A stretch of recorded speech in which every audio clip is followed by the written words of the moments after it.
Evet arkadaşlar, patiğimin ikinci bölümünü çekeceğim. Yarım bırakmıştım çünkü yarısı çok uzun olduğu için. Şimdi ikinci yarısını çekeceğim arkadaşlar. E, Tam burada bırakmıştık. Şimdi ortaya patiğimizin orta bölümüne örüyorum. Bir sıra ördüm. Orta bölümüne geldim. Şimdi burada bir adet ilmeğimiz kalıyor bir şişimizde. Ve şu diğer şişimizdeki bir adet ilmekle bu ilmeğimizin yerlerini değiştiriyoruz arkadaşlar. Şöyle bir yer değişikliği. Sağdakini sola, soldaki ilmeği de sağa alıyoruz. Ve soldakini sağ şişime, sağ şişimdekini de sol şişime aktarıyorum. Aktardıktan sonra hemen buradan dönüyorum arkadaşlar. Döndüm. Patiğimin iç kısmı. İlk ilmeğimi örmeden takıyorum. İlk ilmeğimi örmeden taktım. İkinci ilmeğimi düz örüyorum. Üçüncüyü de düz örüyorum. Burası haroşa olacak. 4 5 6 ilmek düz ördükten sonra ipimi içeri alıyorum ve ters örüyorum. Buradaki bilek bölümünü ayırıyoruz arkadaşlar bu yaptığım işlemle. Haroşalar iki taraflı haroşa olacak. Ben bu birinci haroşayı yapmış oluyorum. Şimdi burayı böyle bu şekilde dolandırıp geleceğim. Örmeye devam ediyorum. Ters bir şekilde örüyorum.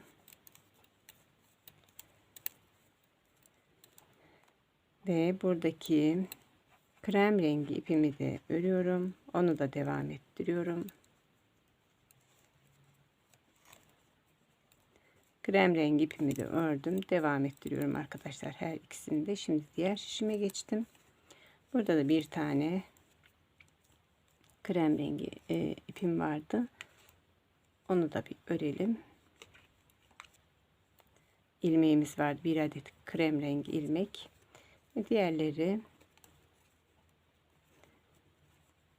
Diğerlerini örmeye devam ediyoruz. Griyi örüyorum.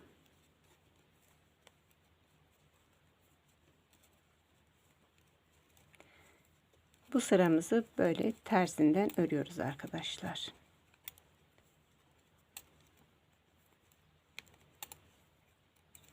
Evet, şurada bir ilmeğimiz kaldı. İpimiz de bu araya sıkışmış. Evet. Şimdi diğer şişimize geçiyorum. Diğer üçüncü şişimizdeyiz. Bunu da yine tersten örüyorum arkadaşlar.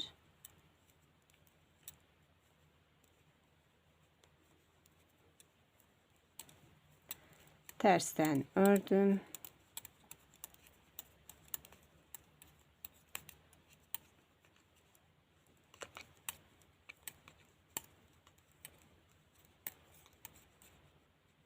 Burada iki ilmeğim var.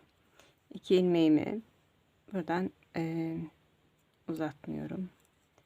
Bunları şu şekil takalım arkadaşlar. Örmeden takalım. Bunu dönüşte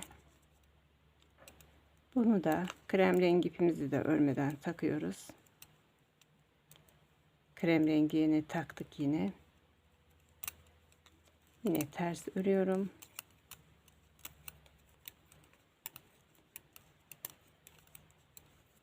Şimdi burada 6 adet kaldıktan sonra haroşa örüyorum, düz örüyorum.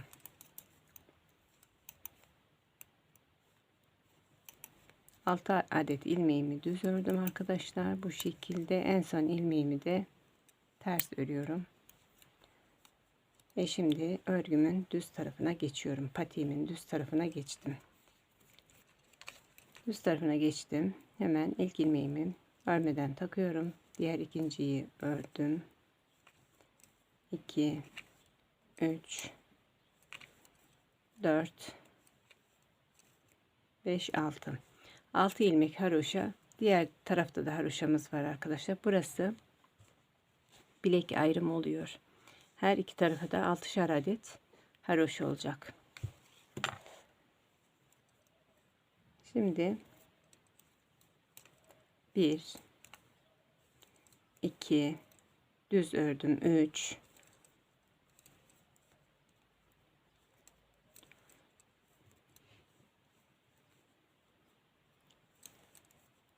arkadaşlar, burada model bırakacaktım, ben onu biraz unuttum. Bir saniye, size onu şey yapacağım. 1 2 ve 3 ilmek ördükten sonra ipimiz biraz uzun olacak ama arkadaşlar sonra keselim. Kestikten sonra içine düğüm atarız. Şimdi burada 3 ilmek düz ördükten sonra 1 ilmek krem rengi örüyorum. 1 ilmek, 1 2 3 4 ilmek gri, yine 1 ilmek krem ve diğer şişime geçiyorum.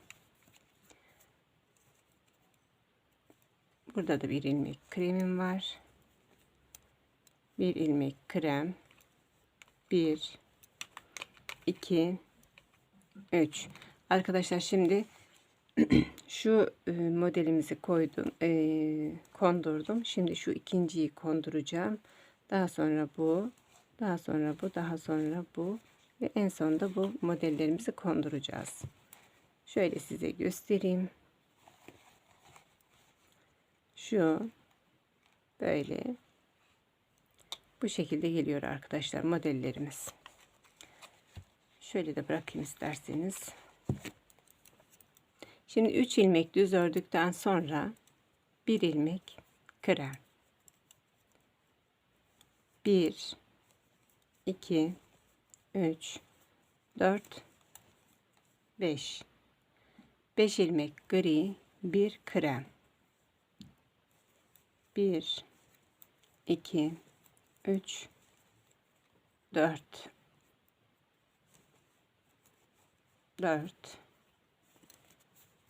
diğer şişime geçiyorum arkadaşlar. 5 6 ve 7 ilmek gri ördükten sonra 1 ilmek krem, 1 ilmek krem, 1 2 3 4 5 ilmek gri örüyorum, 1 ilmek krem, 1 2 3 4 gri, 1 krem. Bu yan dalları biliyorsunuz arkadaşlar, yan tarafları birer krem oluyor. 1 ilmek krem, 1 2 3 ilmek gri, 1 ilmek krem, 1 2 3 4 ilmek gri düz örüyorum. Diğerlerini de haroşa yapıyorum, yine düz örüyorum. Evet arkadaşlar, diğerleri de düz. Burada kaç gri oluyor? 3 6 9 10 10 adet 10 ilmek affedersin, 10 ilmek gri oluyor. Şimdi arkadaşlar burada yine dönüyoruz. Buradaki ipimizi sonra keseceğiz arkadaşlar. Bu şekilde bu içlerini aktaracağız. Şimdi bir sıra daha göstereyim arkadaşlar. Bakın, bu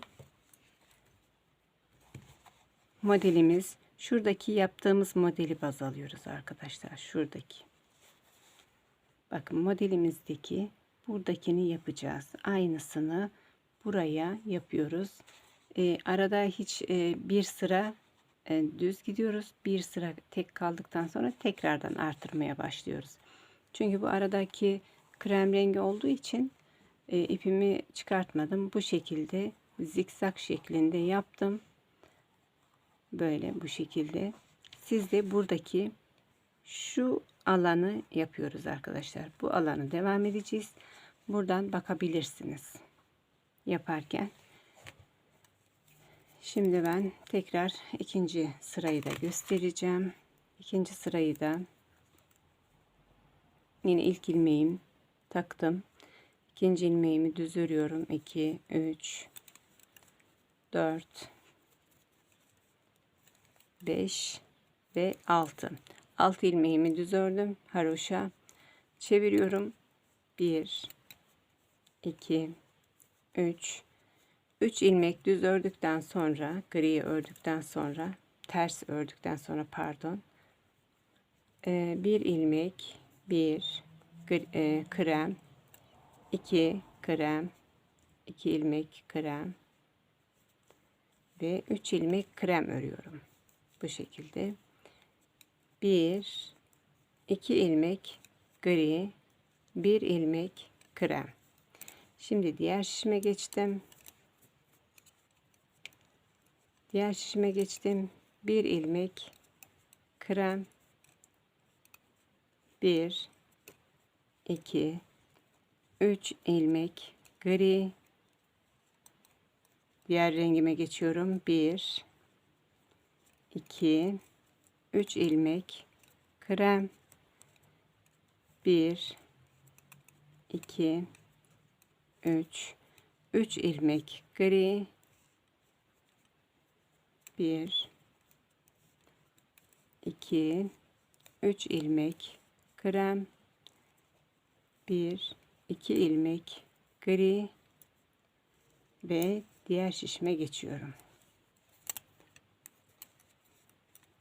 Diğer şişime geçtim arkadaşlar. Yine bir ters örüyorum. Örgümün tersindeyim çünkü. 2, 3 ilmek gri,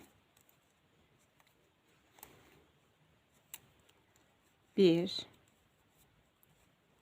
2, 3 ilmek krem, 1, 2, 3 ilmek gri, 1, 2, 3 ilmek krem, 1, 2 ilmek gri, 1 ilmek krem ve diğer şişime geçiyorum. Evet arkadaşlar, diğer şişime geçtim. Yine diğer şişimde ilk ilmeğim krem, 1, 2, 3, 4 pardon 3 krem, 1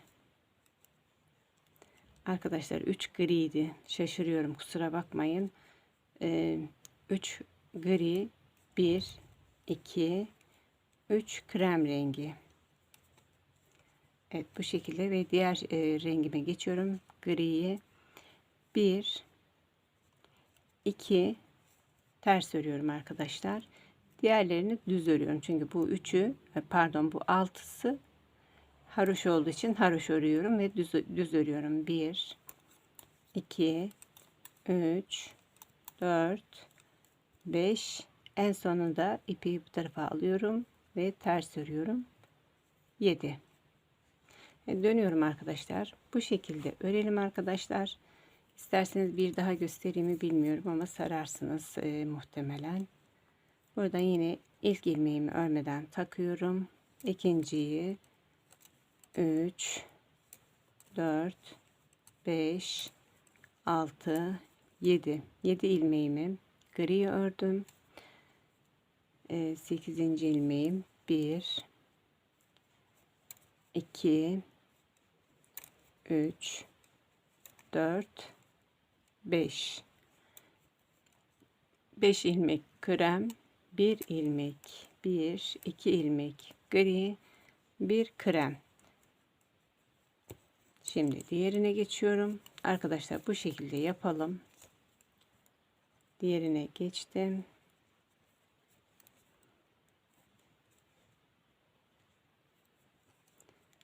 Bir, iki, bir ilmek gri örüyorum arkadaşlar. 1, 2, 3, 4, 5, 1 gri, 1 2 3 4 5 1 gri, 1 2 gri, 3 gri, 1 3 ilmek gri, 1 2 3 4 5 ilmek krem, 1 ilmek gri, 1 2 3 4 5 ilmek gri, pardon krem, 1 2 ilmek gri, 1 ilmek krem ve diğer şişime geçiyorum. 1 ilmek krem, 1 ilmek gri, 1 2 3 4 5 ilmek krem, diğerleri de gri arkadaşlar. 1 2 3 4 5 6 7 ve 8.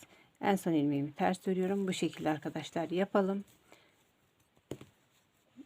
Bu şekilde örmeye devam ediyoruz arkadaşlar. Buradaki yaptığımızın aynısı arkadaşlar. Şu şekilde düşünelim. Burası böyle. Burada iç içe kondurdum. Bu şekilde örmeye devam edelim. Evet arkadaşlar, patiğimi bitirdim. Bir sıra gri ördüm. Buradaki haroşalarımız da tam 18 adet olacak. Şu kenardaki haroşalarımız 1 2 3 4 5 6 7 8 9 10 11 12 13 14 15 16 17 18 adet haroşa yaptık. Ördüm. Bir sırada gri ördüm. Şimdi bu taraftayım arkadaşlar. Örgümün düzüne geliyorum. Size şu kesmesini, topuğumun kesmesini azaltmasını göstereceğim arkadaşlar. Burayı bu şekilde örüyoruz. Burada birleştiriyoruz. Şimdi bunun için ilk ilmeğimizi yine örmeden takıyoruz. 1 3 oldu. 3 4 5 6 7 8 9 10 11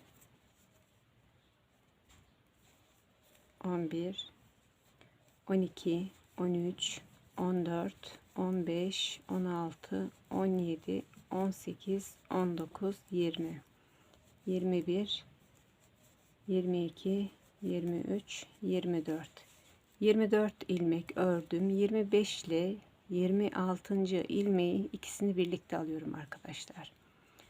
25 ve 26. ilmeği ikisini birlikte alıyorum ve birlikte örüyorum. Buradan dönüyorum. İlk ördüğüm ilmeğimi takıyorum örmeden ve ters örüyorum. Şimdi örgümün tersinde olduğum için ters örüyorum. Bu şekilde ters örüyorum arkadaşlar. Örgümün tersinde olduğum için. Bu arada kanalıma abone değilseniz abone olup beğeni ve yorumlarınızı bekliyorum. Ayrıca bildirim zilini de açarsanız diğer videolarımdan da haberdar olursunuz canlarım. Evet, şimdi son 3-6 olduktan sonra düze geçiyorum ve haroşalarımı düz örüyorum. Haroşalarımı düz örüyorum. 6 ilmek haroşa düz. En son ilmeğimi ters örüyorum. Yine dönüyorum. Şimdi örgümün düzündeyim. Arkadaşlar ben bu tabanını göstermedim. Tabanı şu şekilde oldu. Bunun resmini çekip atacağım ayrıyeten. Şimdi ilk ilmeğimi yine örmeden takıyorum. Bir daha göstermek istiyorum. Bir daha göstermek istiyorum kesimini. azaltmasını bu şekilde yapın arkadaşlar.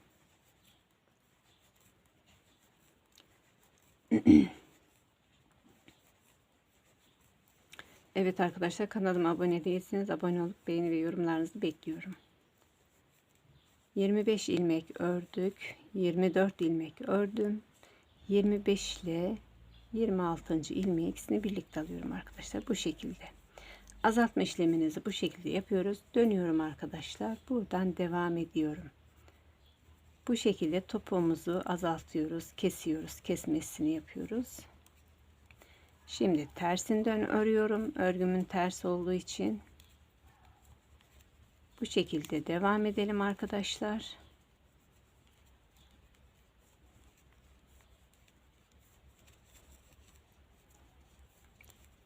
Şimdi son 6 ilmeğim kaldı. 6 ilmeğimi de haroşa olduğu için düz örüyorum. 1 2 3 4 5. En sonunu zaten ters örüyorum. Ördükten sonra yine takıyorum.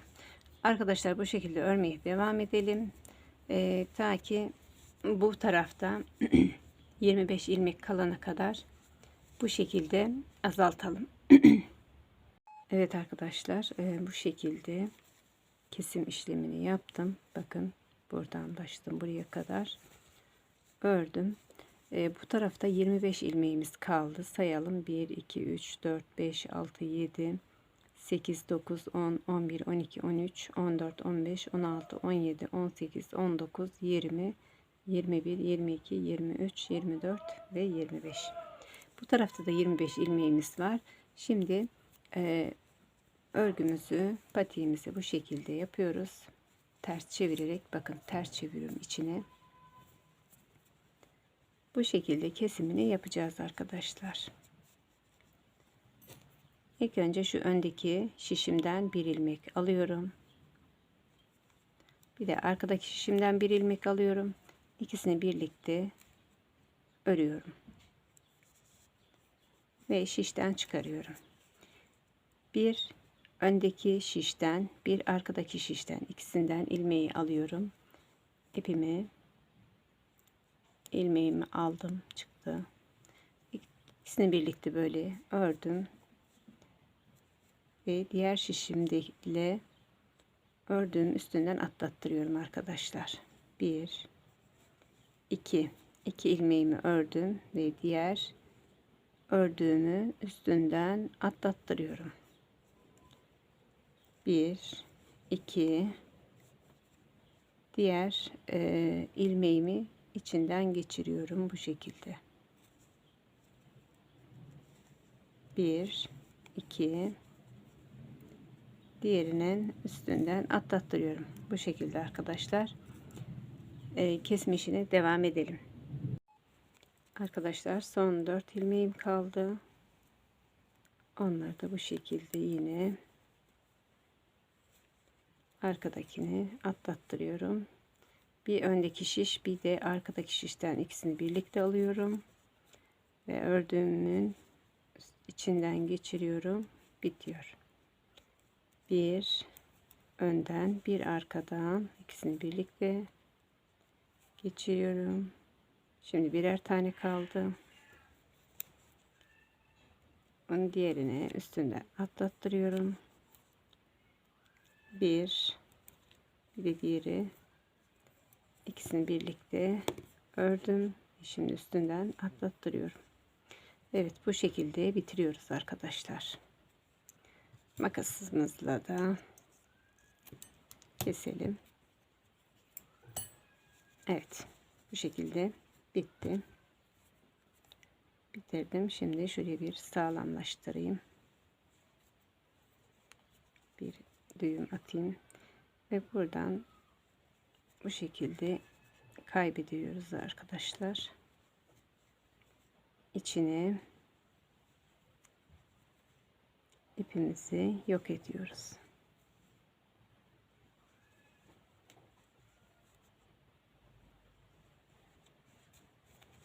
Şimdi şöyle şu şekilde çevirelim örgümüzü, patiğimizi. Evet arkadaşlar, bu şekilde oldu patiğimiz. Şimdi ben üstünü de üst şu kenarındaki minik detayını da yapacağım. Hemen detayına geçeyim. İlmeğimi şuradan ipimle alayım. Bir zincir çekiyorum. Bir içine batıyorum. Bir zincir ve bir şu ikisinin içine batıyorum. Bu şekilde çekiyorum. Bir zincir. Tekrardan batıyorum. Çekiyorum. Bir zincir. Bir zincir çekiyorum arkadaşlar. Evet arkadaşlar, bu şekilde üzerine de bir zincir, bir batman yaparaktan bir zincir çekiyorum, bir batıyorum içine. Bu şekilde bir zincir, bir şöyle ikisinin arasından alıyorum ipimi, bu şekilde çekiyorum. Birer zincir çekiyorum arasında. Arkadaşlar, oruç olduğum için biraz anlatımım kısıtlı gibi oldu, konuşamaz gibi oldum, kusuruma affedin. Bu arada kanalıma abone değilseniz abone olup beğeni ve yorumlarınızı bekliyorum. Şimdiden hepinize ayrı ayrı teşekkür ediyorum. Bir zincir çekiyorum. Bu şekilde de kenarlarını bantlıyoruz arkadaşlar.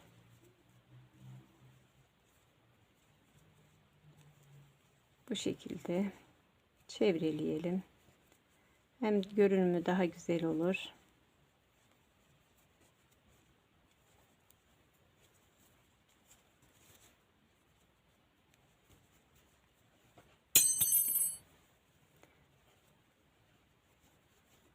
İsterseniz buraları sarabilirsiniz. Çok uzun olursa.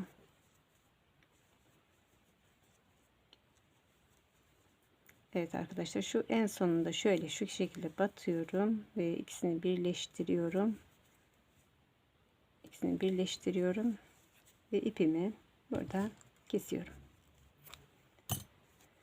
Diğer ipimi de tekrardan içinde kaybedeceğim arkadaşlar. Onu sonra yaparım. Şimdi patiğimi inceleyelim. Şöyle bir, evet, patiğimiz bu şekilde oldu. 37-38 ayağı iyi geliyor arkadaşlar. 37-38 numaralı ayaklar için ideal. Onu da belirteyim. Şu şekilde. İzlediğiniz için izlediğiniz için teşekkürler.